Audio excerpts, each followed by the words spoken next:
Hi, this is Grow With Me by Suhailah, the podcast, and this is Suhailah. This is episode 3 of this podcast. And this week, I don't really have a title for this one. It was really just a acknowledgement and awareness, a nodding my head, and a big, giant, energetic hug for anyone who is suffering with anxiety.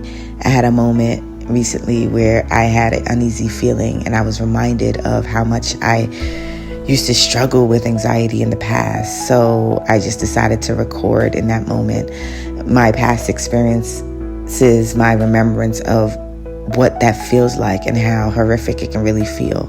So this one is really just a dedication, in a way, to my anxiety sufferers, although I know it's not a dedication that anyone really wants to have or be known for. But in it, I share some of my tools that I have used to deal with it in the past when I really did suffer with it. So I am going to link some of the resources that I mentioned in this podcast in the episode description.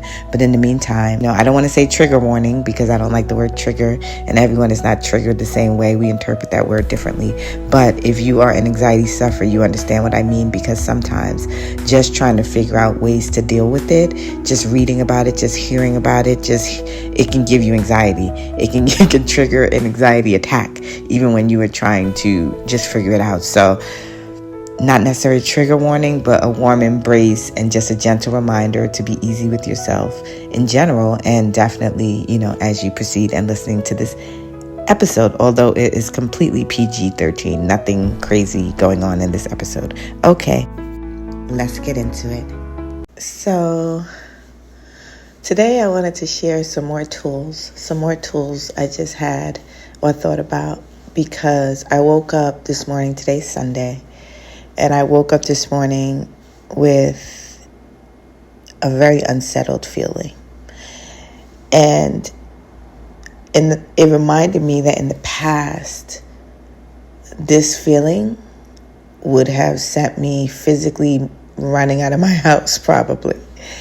So I used to have, not too long ago, when I say not too long ago, this just subsided in the last couple years, debilitating anxiety.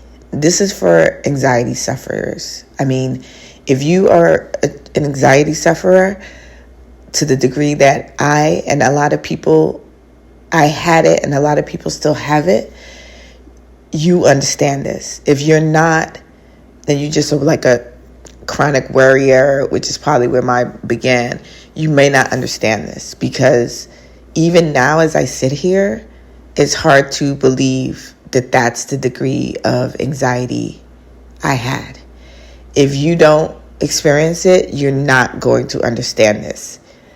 It is a feeling of being so unsafe in your own body that all you can do is try to escape. Now, for other people, I'm not sure, and now I'm not a health professional, so there's a disclaimer here. I'm not a health professional. I'm just sharing my personal experience in hopes that it might help somebody else. But for other people, I don't know if they have vices to cope, whether that's alcohol, whether that's shopping, whether that's sex. I don't know if there are codependency mechanisms that people use to cope. I don't know. I don't know. But for me, I don't have any of those vices, right? I don't take even an aspirin. My head has to be splitting wide open, even if I've had surgeries. I mean, for me to take the pain meds, I have a high tolerance for physical pain. So I don't often need anything like that. And in my day-to-day life, I don't drink alcohol. I don't smoke marijuana, even though it's legal here in California. So I don't have vices like that in general to cope. I'm sure I've had other coping mechanisms in the past, like maybe I was a workaholic or a perfectionist or other ways that I tried to cope. But in the period of time that this anxiety really started to take over me, it was absolutely terrifying. Like the feeling of, I don't think anyone who hasn't experienced can understand what it feels like not to be safe in your own body, because it feels like you're so afraid of that feeling. It is terrifying.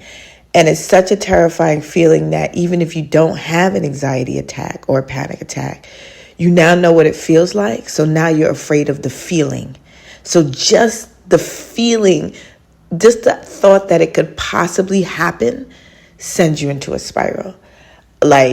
And you start to actually have an anxiety attack at the thought of having an anxiety attack. My anxiety was so bad that it was hard to even read an anxiety book, just to read it. And the people who are so gracious and so skilled enough to be able to write these kinds of books for an anxiety in particular, they understand that, because they will say, especially the ones that I came across, which I'm going to I'll share them here because they literally saved my life. A couple things saved my life in terms of being able to manage it. I wanted to share a few things that I realized helped me. Thank God. So one of them was something I came across from Tony Robbins. And it was actually something my partner at the time, my significant other at the time, he and his dad had done this together. They had done like some Tony Robbins book together, some training or something like that. And it was like a 5-week thing kind of thing. And at the time, he would be in my apartment back in New York. So I would overhear him and his dad. And one of the things that Tony Robbins says was to change your state, your physical state. So when you wake up with that feeling, if you are an anxiety sufferer, if you change your physical state, it starts to change your mental state. I don't know how. So I was doing some of this automatically. So when I say that I had the kind of anxiety that used to make me want to run out of my house, I didn't realize that was a natural way that my body was trying to help me. So similar to how a dog or a cat or even an animal in the wild like a lion, after they do something really stressful, you see them shake. They shake. They shake their fur because they are resetting their nervous system. And those are animals in the wild. So their fight or flight response is for real, right? They are either running from a predator or they are the predator chasing prey. So their fight or flight is real, meaning there is a real immediate threat or danger or something that they're dealing with. We as humans, at least in my experience, the threat is never real. It's never real, but your nervous system makes you feel like it is. So you respond as if your life is on the line. So my automatic response, which I later did not realize was my body's way to actually be smart and intelligent enough to deal with it, was to move. So physically move. So when I say feeling would make me want to run out of my house, that's what I mean. I would have to get up and walk or run, take a jog, or just walk. It was movement, like get up real quick, leave the house. I just had to move. I just had to move as quickly as I could. So sometimes if I had an anxiety attack or it felt like I was going to have one, or I just thought I was going to have one, my instinct would just be to pace back and forth. It's something I do now. In a previous podcast episode, I talked about how I talk really fast. So naturally, a lot of times, especially if I'm working from home, which is most of the time, or even if I'm not, I take calls while I'm walking because I'm moving, right? I talked about how I talk really fast and I have to keep up with that energy because there's so much information and thoughts coming to me. So I naturally pace when I'm on the phone. If I'm on a conference call where I don't have to be seen and I can move around while I'm talking, or I'll take it outside. I'll take it while I'm going for a walk. But I didn't realize that was my way to process energy, right? My body is so smart. Our bodies are so intelligent. We are so intelligent. Our bodies are like supercomputers. It will know what to do a lot of times if you just move into it. So later as well, I did something called somatic healing. And you can look that up if you want to understand what that is. But it was Zoom that I did it with this healer. It was during the pandemic, and she actually had me move like that. So I was like, oh my God, I was actually doing this. So the pacing thing was something that I automatically did, which it was just pacing back and forth until that feeling subsided. That needing to get up, get dressed very quickly, like today, reminded me that that's the feeling I used to have, that I used to have to get up and get out real quickly. I'm about to do that anyway, but it's not because I feel like my heart is about to pound out of my damn chest, because it gives you that racing heart, and that's the scary part of anxiety besides everything else. Once that heart racing starts, forget about it. For me, you feel like you're going to die. You literally feel like you're going to die. You're like, how can I stop? I don't even know. Like, I can't capture the exact feeling right now, knock on wood, because I don't have it like that. But I have so much compassion for anybody who does, because I know what you're going through. It is horrendous. It feels like you are trapped in your body and you are trying to now negotiate so all of these other symptoms don't come on, because it's an onslaught. So for me, once that heart racing started, forget about it. Then your breath, you feel like you can't breathe. You're trying to catch your breath. It feels like it's impossible to take deep breaths, but it's not. So, and that's another tip besides to change your state. And I'll explain again what that means. I'm going to go back to that. But breathing. The two things that saved me in a real, when it was really upon me.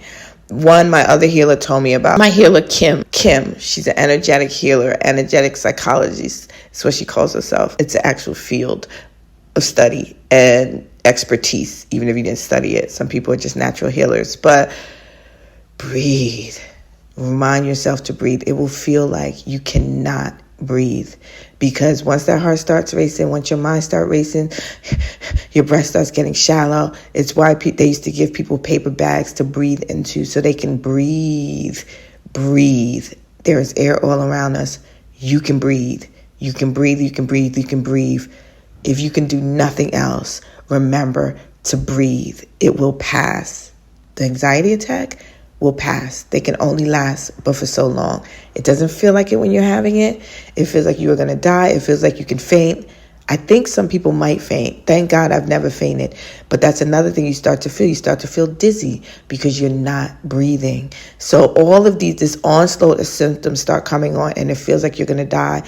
I think I read back then that so many people wind up in the ER thinking they're having a heart attack, and it's really anxiety attack. That's how bad the symptoms can feel. You just don't know what's going on. It feels like your body is out of control, which is why I say your body feels unsafe. For me, my body felt like the most unsafe place in the world. I just wanted to escape it physically, and the physically way to escape it was to move for me, because I can't get out of my own body. There's no zipper where I can step out. So that was my response. And then the other thing that Kim told me, my healer, that area at the back of your neck, just right at the back of your neck. You don't even have to know anything about the makeup of your body or biology. The area that connects your brain, your head with your spine. So, well, that's all your spine in the back, but that area in particular that connects your brain at the top with your back. Let's just say your back. That's all your spine running up and down, right? Put something cold there. These two things in the middle of the night, they saved me. They saved me from completely feeling like I had to go to the ER. Knock on wood, I've never ended up in a hospital because of anxiety. I've never gone there and it's like, oh, you really have anxiety. I'm able to, even though it feels like, so that was another thought just now. I'm like, I can't believe that I survived that. Like, how did I never wind up in the hospital? But I was always prepared. I would put my clothes on. I would put my shoes on, because you just don't know what's about to happen. If I have to call 911, you don't know what's happening to you. But if you put something cold, I don't care if it's a frozen bag of peas from Trader Joe's that you have in your freezer, ice pack. For me, I could just do a cold washcloth right there on the back of my neck. That and breathing, it regulates you. Something about that area at the back of your neck, it stops sending the scary signals to your body. Your brain stops sending those signals to your body. Again, I'm not a doctor. I'm not a medical professional. I don't have the exact terminology, but I know it used to work. There's something about that connection, because that's what's happening. I don't want to say your brain is misfiring, because again, I don't want to say something that's not medically true in terms of what's happening for real. But essentially, that's what's happening. Your brain is sending your body signals that it's in danger, and it's not. So that area at the back helps calm it down. So those two things, if nothing else, the deep breathing and that cold thing really, really helps in a pinch when when you really feel like you're about to just have a severe anxiety or panic attack. So that's one thing. And then the Tony Robbins thing, he said, change your state. So that means if you want to change your mental state, you have to change your physical state. So when I used to feel it coming on first thing in the morning, I would just immediately step out of bed he says, just change your state, change your physical state. So that's what I was saying. My instinct and my intuition to take a walk, that was part of that, without me knowing that my body was making me do that intelligently. For me, it felt like I was running away, but it doesn't matter. My body knew to move. So that's what Tony Robbins meant, change your state. So he suggested just anything, look up at the ceiling. That's what I started to do. Step out of the bed, or if I couldn't step out of the bed, look up at the ceiling. That's a change in your state. You move. There's something about looking up, even though you might feel a little dizzy and it might feel scary. Looking up, smile, even if you have to pretend, like you, because you are going to be pretending because you're not feeling happy in that moment. Smile, just change. There's something about this data around this, the amount of muscles or tissues, something in our cheeks, and something that happens when we smile. So there's something about that position, but these little things, that's what he means by change your state. So for me, I don't remember the full list. The way I changed my state when I used to feel it waking up, I would just step out of bed, look up at the ceiling, like put my back, stretch a little, and then do a forced smile.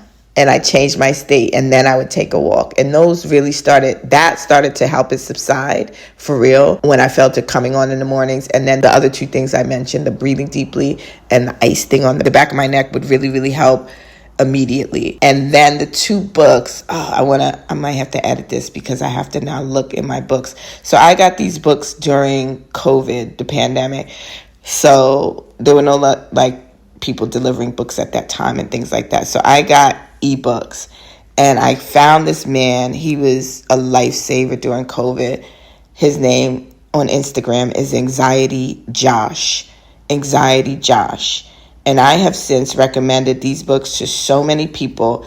I didn't even have to read both of them, because just reading the first one, beginning to read the first one, completely calmed me down when I was in these states. And let me look it up. Okay, so Joshua Fletcher, Joshua Fletcher, Fletcher. His name on Instagram is Anxiety Josh. First book is called Anxiety, Practical About Panic. A practical guide to understanding and overcoming anxiety disorder. Anxiety, Practical About Panic. That's how it looks on the cover. It's a little man, outline of a human figure, and some artwork and some clouds behind it. That's how the ebook looks. I don't know if it still looks like that, the front of it. So Anxiety, Practical About Panic, a practical guide to understanding and overcoming anxiety disorder. That's the first book. The second book is same thing, Joshua Fletcher, Joshua Fletcher, Anxiety, Panicking About Anxiety. Because like I said, that is the biggest thing. It starts to just not even be about the actual anxiety attack. It starts to be about the fear that you're going to have one. That's mostly what's taking over us. And it's terrifying because you know what it now feels like.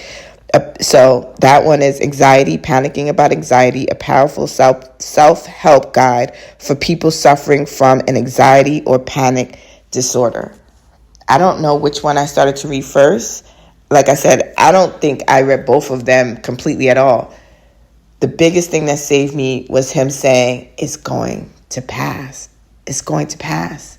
I don't care if it can only last so long. It can only last so long. It doesn't feel like it when you are going through this. It feels like you are literally going to die. I have so much compassion for anyone who is dealing with true anxiety in this way. Ignore all the people who say it's not real. All you have to do is man up or woman up and get through it. And we're weak, or we are sensitive and we just can't handle. No, ignore them, because it doesn't even matter if I am any of those things, weak, sensitive, or if I'm not. That's not the point. The point is, when it is upon you, you know it's real.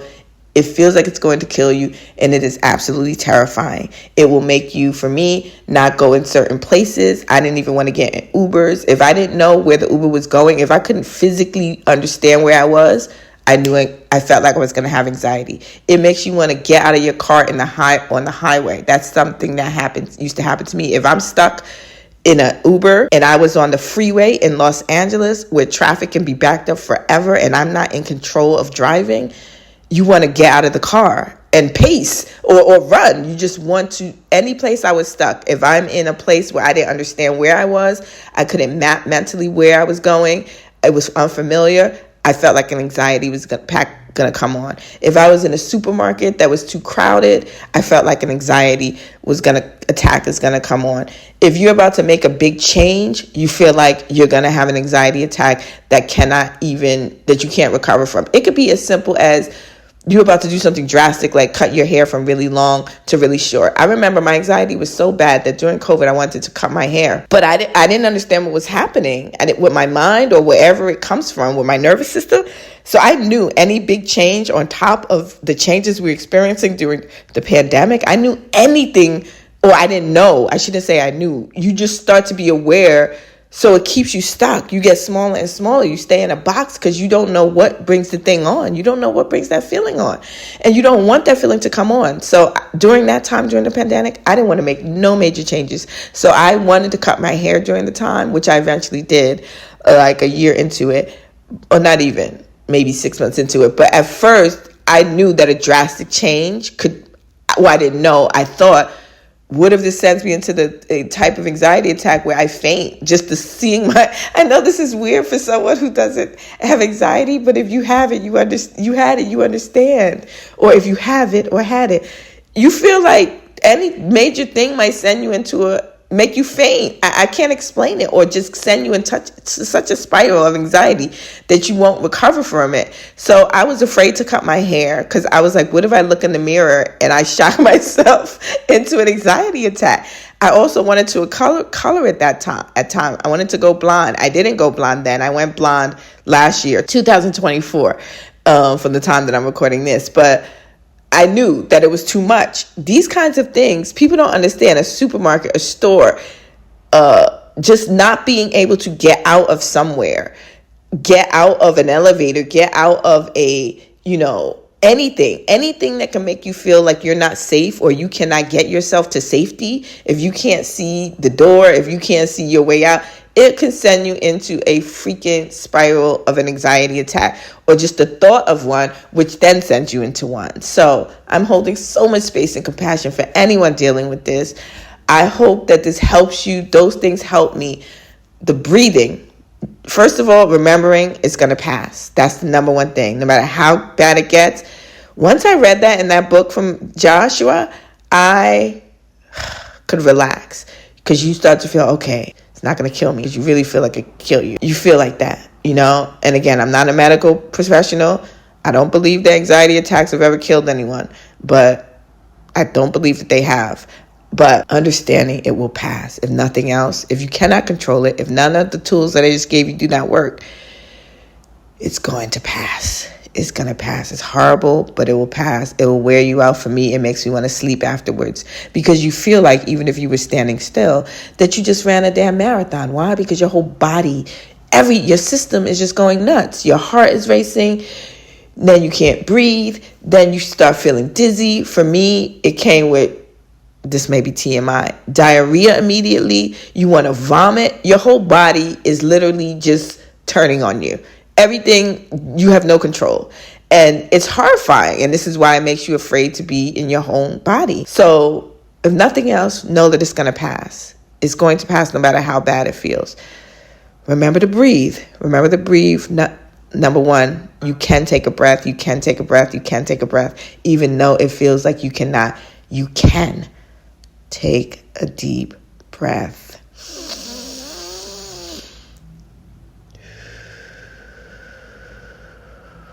Try to make your exhale twice as long as your inhale, as long as you don't feel like you're going to pass out by doing that.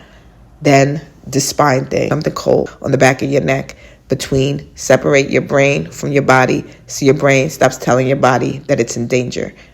And then the state, changing your state. That helps as well, but it didn't help me if I was in the middle of an anxiety attack, or I knew it was like right there.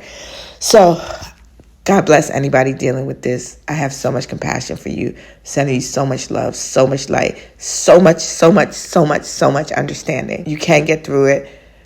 After reading those books, or part of those books, and doing the few things I just did, and then along with my daily practices of just being so committed to transformation, self-transformation. Somehow now, let's say it started in earnest in 2000, I want to say like 19. Somehow over these past few years, over between that and let's say like 2000, I don't know, somehow it just went away on its own. And I haven't had, knock on wood, an anxiety attack or any type of feeling that felt like an anxiety attack and panic attack in at least 3 years. So it was like a 3-year ordeal for me, 3 or 4 year ordeal. I used to have a friend, he would stay on the phone with me. If my partner was away traveling, which he often did, I have a friend who, Kenneth is his name. He would stay on the phone with me. I would call him. It would be in the middle of the night. I would call him. He would just stay on the phone with me until I fell asleep. And we would just listen to, that's another thing that helps me, classical music. I love classical music. And anyway, I like piano, classical piano. Music in the middle of the night, that would help me too. Sometimes I would turn on Michael Jackson, but most times something soothing, classical music in particular, helped me. Before I knew that it was really anxiety and panic, I was dealing with. I would just wake up, it felt like chronic worry, so I would just have the instinct to turn on music. Classical piano, that used to rock me back to sleep, almost like a baby in a crib. And then when it started to get worse and I started to make friends in Los Angeles who were on my time zone, because when I first moved here, I'm from New York, so if it's 2 o'clock in the morning or 12 midnight, it's 3 o'clock in New York. I couldn't call anybody, and I didn't really know people here. So my friend Kenneth, who lived here, I would call him. He would be up, and he would stay on the phone with me. Sometimes he would just put something on. He would sometimes fall asleep. I would hear him snoring, but God bless him. I love him so much. He's one of my best friends now, and so music is another thing that helps. So if you're dealing with this, God bless you. This is a longer podcast than normal, but I just had that feeling to share it because I woke up feeling unsettled, and I was reminded, even though I am going to go outside, it made me want to go outside but I take daily walks anyway. But this reminded me, like in the past, I would not have been able to take my time. I would have jumped out of that bed and even been pacing back and forth, or I just went out the house so quickly. I wouldn't have even probably brushed my teeth. I would have just went out because it just feels like no time. You feel like you're trying to save yourself, and you are, and you can, and you will. So breathe. You're going to be okay.